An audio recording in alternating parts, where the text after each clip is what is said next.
So being a courier, it's really hard to get into the culture of it. Like they're mean to rookies for 2 solid years. I think you have to be work 2 full winters before a veteran will talk to you, but it's not that way with women. And it's really interesting because they're super welcoming, especially the older guys that have been out there since the 80s. And but because you're not fighting for respect, you don't really have a way to earn it, kind of, in that culture. So they're protective, and they're, like I said, they're really warm, but it's almost like you don't actually count, sort of. You're in this other category. And so it can be really hard to have your voice heard in the context of being a courier, unless you've done it for a really long time.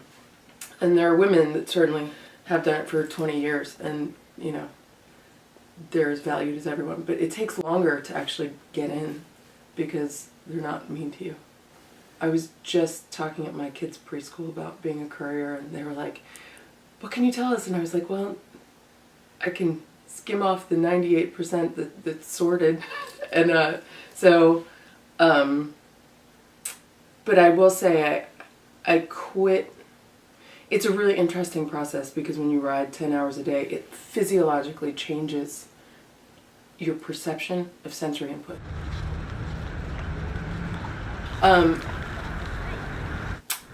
Your nervous system goes crazy. You're under stress so much of the time, so it stops. It changes the way that you process stress, but you're kind of on a low level stress all the time, and so I started getting really angry, and you have to be really aggressive as a survival mechanism. So I was always ready to get in a fight, and I did.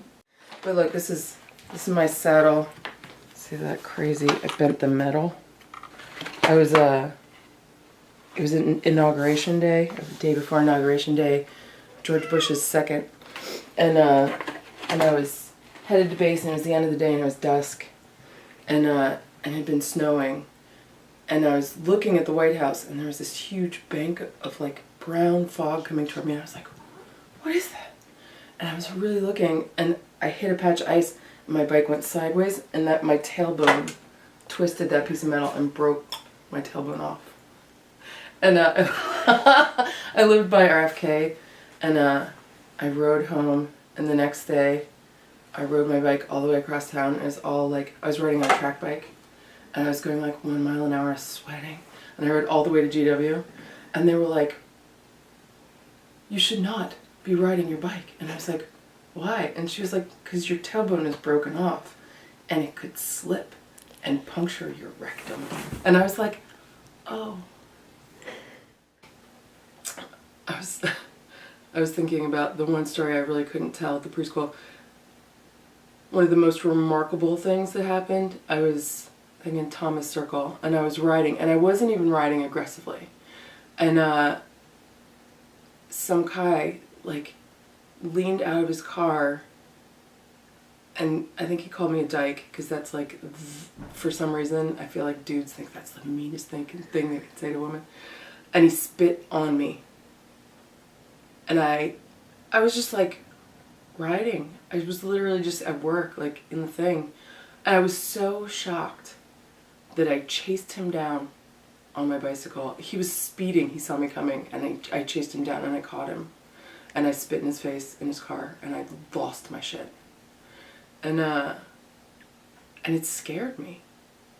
I was like, I can't believe that's who I've become. Is this person that will chase someone down and then enter into this situation where it could have gone insane. And so I took a break. I took a couple of breaks, and then finally I was like, this is terrible for my nervous system, so I quit.